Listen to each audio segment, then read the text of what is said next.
America has become so capitalistic that it has ceased to be about right and wrong. Mm-hmm.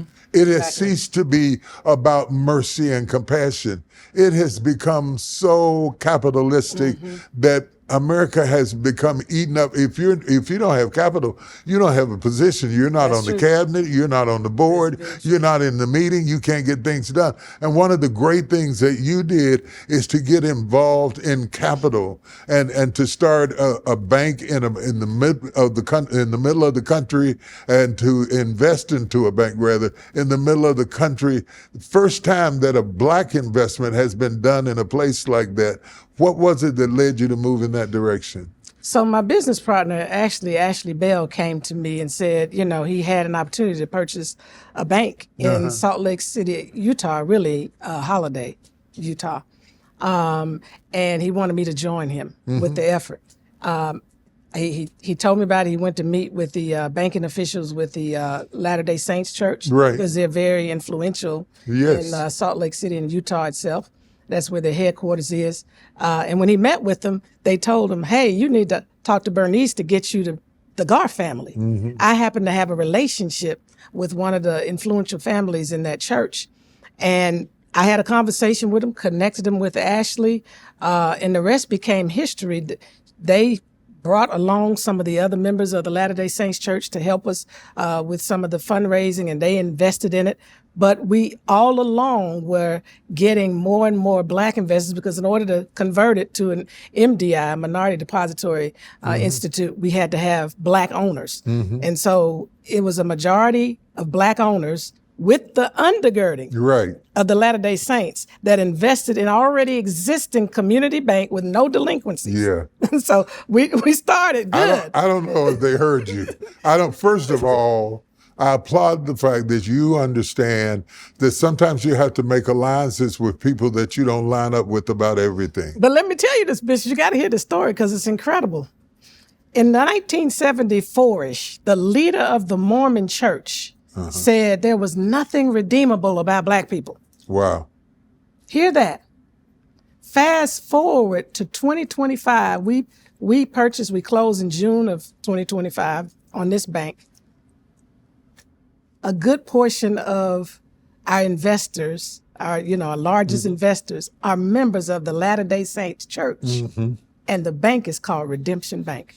And that is only true because there are some financial advantages to black-owned properties that made prejudice have to go out the window. If you got enough capital, you'd be surprised. It's not black, it's not white, it's green in America. And understanding that is a part of the process, and not just feeding off our own, eating off our own leaf. Bugs don't get on one leaf and just eat the one leaf up. We have to be able to make connections and association. We might not agree about everything. Our theology might not line up. Our doctrines might not line up. One might be a bartender and the other one might be a prayer meeting leader. That's right. But if it's going to move the community forward, it took everybody, the barber, the teacher. I grew up when we had black communities, and the barber and the school teacher lived around the street. You couldn't do nothing because they tell your mama in a minute. Exactly. But we had real community. We had real community, and we have to understand that today, in order to get things done on the scale we need to get them done, we have to join hands, black hands, white hands, brown hands. That's why the movement was important. Right. Because their fight to do away with de jure segregation by law was critical, the fight to create integration, because while, yes, as people said, in the days of the movement, we had more black businesses, but we were confined to our little neighborhoods. Right.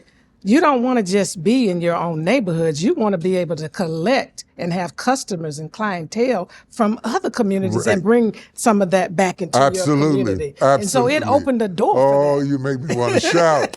You make me want to shout, because so many times we are fed the line that the money must stay in our community, but it won't grow if it stays in our community. It definitely won't grow if we're not placed in other communities. Yes. I mean, we're here in Atlanta right now, Yes, right. We have many black businesses that are in Buckhead. Right. Which has been a predominantly white community in Atlanta.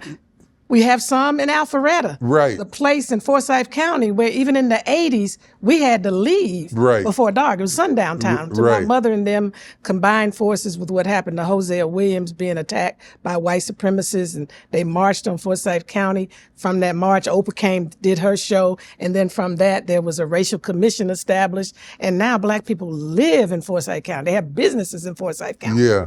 That's what the movement for justice and freedom represent and continues to represent if we align with it.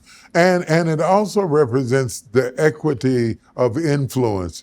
It's not just about money, it's also about influence, like Oprah did her show there. Exactly. That made a big difference, bringing to light. See, a lot of truth is being smashed down to the ground. One of the things your father used to say, he didn't write it, but I love it, is truth smashed down to the ground will rise again undaunted. And right now, truth is being smashed down to the ground through books, through other means, through all kinds of statements. No more Black History Day Month. No more libraries trying to be shut down.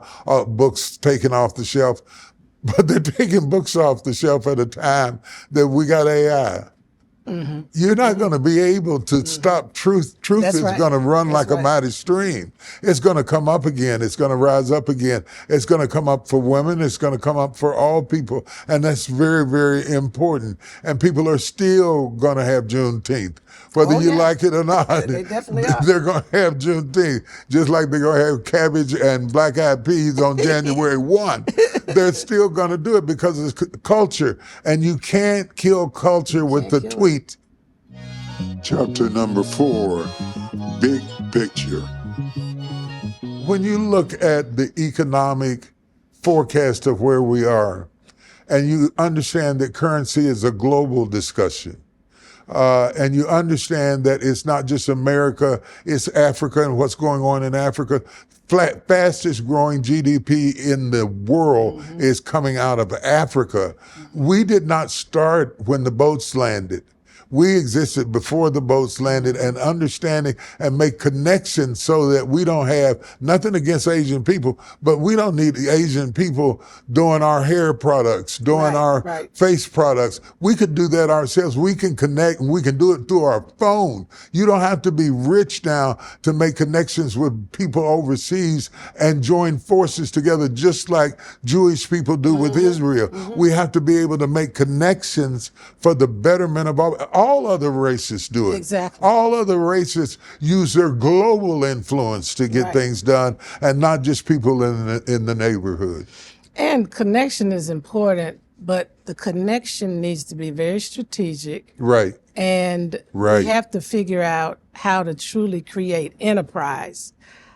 I think it's important that we have small businesses, not knocking that.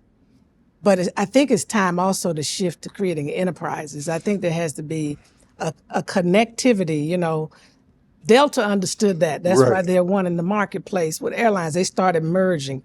You know, I'm challenging even the small business owners. How do you create an enterprise? How do you connect in a similar fashion? You may not have to lose your identity, but how do you create something larger? Because we haven't cornered anything as a people in the Black community. I mean, like you said, hair care products, we should be, the leading manufacturers and distributors of all of that. But we're not.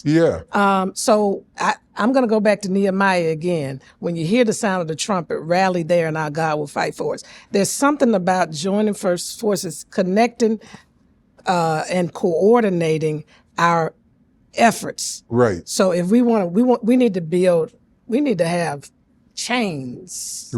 You know what I'm saying? All over the nation. Absolutely. In different areas. And we have the skill sets and the engineers and the technological We have people. it all. We have it. It's not that we don't have it. We don't always use it properly to its best intent and understand the vision. And a lot of it comes down to something that cannot be counted by an accountant, cannot be charged by the IRS. It's called trust. Trust is a commodity that has to sit at the table of every boardroom or you can't get it done. Now, to help trust alone, we must have some contracts. Yeah, in contracts we trust, okay? Yeah, in contracts we trust. And there's a way to do international business in such a way that we can build these things more rapidly. China has been pouring money into Africa like crazy. And now there's highways, now there's hotels, now there's plants, now there's lithium, and now there's gold and diamonds. And Africa has started saying, you're not just going to come in here and take all our stuff and leave us helpless. But they are looking to make connections with us. And we need to be present at the table when the divisions are made because we are one people. We are one people landed on different spots,